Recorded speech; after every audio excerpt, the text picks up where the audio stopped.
Hello, അസ്സലാമു അലൈക്കും. Welcome to my channel. എല്ലാവർക്കും സുഖമല്ലേ? നമുക്ക് സുഖമാണ്, അൽഹംദുലില്ലാ. പിന്നെ വേറെ എന്തൊക്കെയുണ്ട് വിശേഷം? ഇവിടെ നല്ല ചൂടാണ്. ചൂടെന്ന് പറഞ്ഞാൽ അമ്മാതിരി ചൂടാ, പുറത്ത് ചെയ്യാൻ പറ്റുന്നില്ല. അങ്ങനെയില്ല ചൂടാണ് ഇവിടെ. ഞാൻ ചായ വെക്കാൻ വേണ്ടിയിട്ട് പോവാണ്. ഞാൻ ഷുഗർ ഇല്ലാത്ത ചായ ഇപ്പൊ കുടിക്കുന്നത്. ഷുഗർ ഇല്ല. ഞാനിങ്ങനെ പറയുമ്പോ ഷുഗറിനെ പറ്റി പറയുമ്പോ നിങ്ങൾ വിചാരിക്കുന്നത് എന്തിനാ ഇപ്പൊ ഷുഗറിനെ പറ്റി പറയുന്നതെന്ന്. പക്ഷെ നിങ്ങൾ അറിയാൻ വേണ്ടി പറയുന്നതാണ്. പുതിയതായിട്ട് ഇപ്പൊ ഷുഗറിലെ ആൾക്കാരാണെങ്കിൽ ഒരിക്കലും എന്നെ പോലെ ആവരുത്. എന്താണെങ്കിൽ ഞാൻ കൺട്രോൾ ചെയ്യാത്തതിന് കൊണ്ടാണ് എനിക്ക് ഇങ്ങനെയുള്ള സംഭവിച്ചത്. അപ്പൊ നിങ്ങളെങ്കിലും കൺട്രോൾ ചെയ്തിട്ട് ജീവിക്കാം. ഓക്കെ. ഞാനിപ്പം മിനിയാന്ന് ഹോസ്പിറ്റലിൽ പോയിരുന്നു. എന്നിട്ട് ഡോക്ടർ പറഞ്ഞു അത് എനിക്ക് ഒരു കാല് ഭയങ്കര ചൊറിച്ചിലായിരുന്നു. ഒരു കാല് കുറച്ച് ചൊറിയുന്നുണ്ടായിരുന്നല്ലോ. പക്ഷെ എന്നാലും ആ ചൊറിഞ്ഞില് കൂടിയിട്ട് കുറച്ച് പൊട്ടിയിട്ട് അതിൽ കൂടിയിട്ട് ബാക്ടീരിയ ഉള്ളിൽ പോയിട്ട് കാല് പഴുത്തിട്ടുണ്ട് എന്നാ പറഞ്ഞത്. പിന്നെ അതുകൊണ്ടാണ് അങ്ങനെ വേദന. അങ്ങനെ ഇപ്പം 7 ദിവസത്തേക്കുള്ള ആന്റിബയോട്ടിക്കും വേദനന്റെ ഗുളികയും തന്നിട്ടുണ്ട്. പിന്നെ എന്നെ അത്ഭുതപ്പെടുത്തിയൊരു കാര്യമുണ്ട്. എനിക്ക് പ്രഷർ ഇല്ലായിരുന്നു.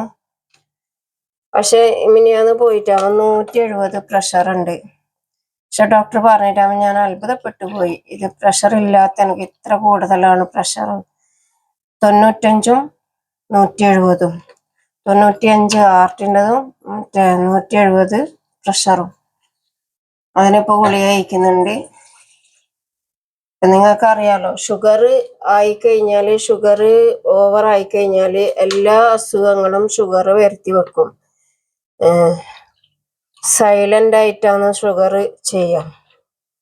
അപ്പൊ അതിന്റെ കൂടെ എല്ലാ അസുഖങ്ങളും വരും.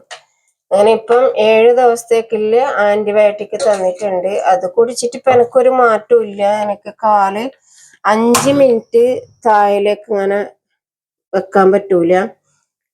പിന്നെ അപ്പൊ ഡോക്ടർ പറഞ്ഞിട്ടുണ്ട് കാല് താത്തി ഇടരുത്, കാലെപ്പം മേലെ പൊന്തിച്ച് വെച്ചിട്ട് വേണം ഇതാക്കാൻ വേണ്ടിട്ട്. ഷുഗർ കൺട്രോൾ ചെയ്യാം. പക്ഷെ ഷുഗർ ഇന്ന് ഞാൻ നോക്കുമ്പോൾ എനിക്ക് വെറും വയറ്റില് 333 ഷുഗർ ഉണ്ട്. ഇപ്പൊ ഞാൻ തിന്നുന്ന എന്താന്ന് പറഞ്ഞാല് ഓൺലി സലാഡും ചപ്പാത്തിയും മാത്രം, വേറെ ഒന്നും കഴിക്കുന്നില്ല. ചായയില് മധുരം ഇടുന്നില്ല. മുമ്പ് അങ്ങനെ അല്ലായിരുന്നു. മുമ്പ് ഞാൻ എല്ലാം തിന്നുന്നുണ്ടായിരുന്നു. അങ്ങനെയാണ് ഇപ്പൊ എന്റെ പോക്ക്. കാലെന്ന് പറഞ്ഞാല് ഭയങ്കര വേദനയാണ്. കാലിങ്ങനെ ഒരു 5 മിനിറ്റ് താത്തി ഇടുമ്പോ ഭയങ്കര വേദനയാ കാല്. അപ്പൊ അങ്ങനെയാണ് എന്റെ അവസ്ഥ. അവിടെ ഭയങ്കര ഒരു കല്ല് പോലെയുണ്ട്. അത് ഡോക്ടർ പറയും പുറത്തേക്കാണെങ്കിൽ നമുക്ക് എന്തെങ്കിലും പറയാം, പക്ഷെ ഇത് അകത്താണ്. അപ്പൊ അകത്താവുമ്പം എന്ന് പറയാൻ പറ്റില്ല. അവിടെ നല്ല പഴുപ്പ് വന്നിട്ടുണ്ടെന്ന് പറഞ്ഞു. അതുകൊണ്ട് ശ്രദ്ധിക്കണം, ശ്രദ്ധിച്ചേ പറ്റുന്നു. അപ്പൊ ഞാൻ ഇങ്ങനെ പറയുമ്പോൾ നിങ്ങൾ വിചാരിക്കും എന്തിനാണ് ഇങ്ങനെ ഷുഗറിന്റെ കാര്യത്തെ പറ്റി ഇങ്ങനെ പറയുന്നത്. പക്ഷെ ഞാന് കൺട്രോൾ ചെയ്യാത്തതിന് കൊണ്ടാണ് എനിക്ക് ഇങ്ങനെ ഷുഗർ വരാനുള്ള കാരണങ്ങള്, ഇങ്ങനെയെല്ലാം ആവാനുള്ള കാരണങ്ങള്. അതുകൊണ്ട് നിങ്ങൾ പുതിയതായിട്ട് ആരെങ്കിലും ഷുഗർ കാറുണ്ടെങ്കിൽ പിന്നെ നിങ്ങൾ കൺട്രോൾ ചെയ്യാം. ഓക്കെ. നമുക്ക് ഏറ്റവും ഇഷ്ടപ്പെട്ട ഭക്ഷണമായിരിക്കും നമ്മൾ ഒഴിവാക്കേണ്ടി വരുന്നത്. എന്നാലും സാരമില്ല, നമ്മളെ തടിയല്ലേ. പക്ഷെ ഒറ്റയടിക്ക് മരിച്ചു പോവാണെങ്കിൽ പ്രശ്നമില്ല. പക്ഷെ നമ്മൾ ഇഞ്ചിഞ്ചായിട്ടാണ് നമ്മളെ തിന്നുന്നത് ഷുഗർ എന്ന് പറയുന്ന അസുഖം. ഇത് നമുക്ക് ഓരോന്ന് പറയുന്ന കേൾക്കുമ്പോൾ ഭയങ്കര പേടിയാണ്. അങ്ങനെയല്ലാന്ന അവസ്ഥയുള്ളത്. വേദന എന്ന് പറഞ്ഞാല് ചുട്ട് പറിക്കുന്ന വേദനയാണ് എൻ്റെ കാല്. എനിക്ക് എന്താന്നറിയില്ല. ഇപ്പൊ ആന്റിബയോട്ടിക് കുടിച്ചിട്ട് ഒരു മാറ്റവും ഇല്ല. ഇൻഷാ അല്ലാഹ് ഇനി തിങ്കളാഴ്ച കാണിക്കാൻ വേണ്ടി പോകണ്ടാന്ന്. കഴിഞ്ഞ തിങ്കളാഴ്ച ഞാൻ പോയത്. ഇനി തിങ്കളാഴ്ച പോകണം. അപ്പൊ എന്താ ഡോക്ടർ പറയുന്നതെന്ന് അറിയില്ല. ഡോക്ടർ പിന്നെ എനിക്ക് ഇവിടെ കാണിക്കാൻ പറഞ്ഞാൽ ഇൻഷുറൻസ് ഇല്ല. ഇൻഷുറൻസ് ഉണ്ടെങ്കിൽ എനിക്ക് ഒരുപാട് പൈസ ആവൂല. പക്ഷെ നമുക്ക് ഇവിടെ ആർക്കും ഈ ഫാമിലിയിൽ ഒരാൾക്കും ഇൻഷുറൻസ് എടുത്തിട്ടില്ല ആരും. ഇൻഷുറൻസ് ഇല്ലാത്തതിനോണ്ട് ഒരു പോക്കിന് തന്നെ നല്ല പൈസ ചെലവുണ്ട്. അറിയാലോ ഇവിടെ ഗൾഫിൽ അങ്ങനെയാന്നുള്ളത്. അപ്പൊ നാട്ടിൽ വന്നിട്ട് കാണിക്കാന്ന് പറഞ്ഞാൽ ഇപ്പൊ നാട്ടിലും വരാൻ പറ്റൂല. എന്താണ് ഇപ്പം പിന്നെ എൻ്റെ മൂത്ത മോളെ പ്രസവമുണ്ട് ഇൻഷാ അള്ളാ നവംബറിൽ. അപ്പോൾ ആ സമയമാകുമ്പോൾ നാട്ടിൽ വരാമെന്ന് വിചാരിച്ചിട്ടാണ്. പിന്നെ ഇപ്പോൾ വന്നാൽ എനിക്ക് അത്ര സമയം വരെ നിൽക്കേണ്ടി വരും. അപ്പോൾ ഇവിടെ മൂപ്പർ ഒറ്റക്കല്ലേ, മൂപ്പർ അങ്ങനെ ഒറ്റക്കാക്കിയിട്ട് നിൽക്കാനും പറ്റൂല. ഒറ്റക്കെന്നല്ല, മക്കളെല്ലാം ഉണ്ട്, എന്നാലും ഞാനുണ്ടതുപോലെ ആവൂല. അപ്പം എനിക്കൊരു സമാധാനം ഉണ്ടായില്ല മൂപ്പർ ഇവിടെ ഒറ്റക്കാക്കിയിട്ട് നാട്ടിൽ വന്ന് നിൽക്കാൻ. പിന്നെ മക്കള് പണിക്ക് പോകുന്നതല്ലേ. പിന്നെ ഇപ്പം മരിമക്കള് പറഞ്ഞാൽ അവര് ഇപ്പൊ ചൂടായതിനെ കൊണ്ട് ആരോ റൂമിൽ നിന്ന് അങ്ങനെ പുറത്തിറങ്ങൂല. ഭക്ഷണം ഉണ്ടാക്കാൻ വേണ്ടി മാത്രം പുറത്തിറങ്ങും. പിന്നെ അവരാദ്യം ഉള്ളിൽ കയറി വാതിലടക്കും. മൂപ്പറാണെങ്കിലും എന്നും വാതിലടച്ചിട്ട് ഈ റൂമിന്റെ അകത്ത് തന്നെ ഇരിക്കുക. മൂപ്പർ അങ്ങനെ പുറത്തിറങ്ങൂല.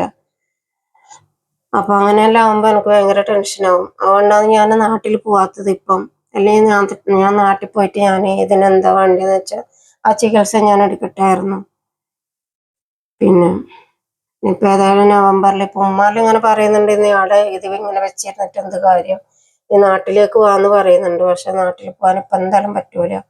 ഇപ്പൊ നവംബറിലാണ് അവളെ പ്രസവം പറഞ്ഞിട്ടുള്ളത്. അപ്പൊ ഇപ്പം ഇത് ജൂലൈ അല്ലേ, ഇനി ഓഗസ്റ്റ്, സെപ്റ്റംബർ, ഒക്ടോബർ, നവംബർ, ഇനി 4 മാസമുണ്ട്. അപ്പൊ ഞാൻ ഇപ്പം പോയാൽ ഈ 4 മാസം എനിക്ക് നാട്ടിൽ നിൽക്കേണ്ടി വരും. അപ്പൊ എനിക്ക് എന്തായാലും പറ്റൂല. എനിക്ക് മുമ്പാണെങ്കിൽ പ്രശ്നമില്ലായിരുന്നു. കല്യാണം കഴിക്കാത്ത സമയത്താണെങ്കിൽ നമുക്ക് ഏത് സമയത്തും പോയി നിൽക്കായിരുന്നു.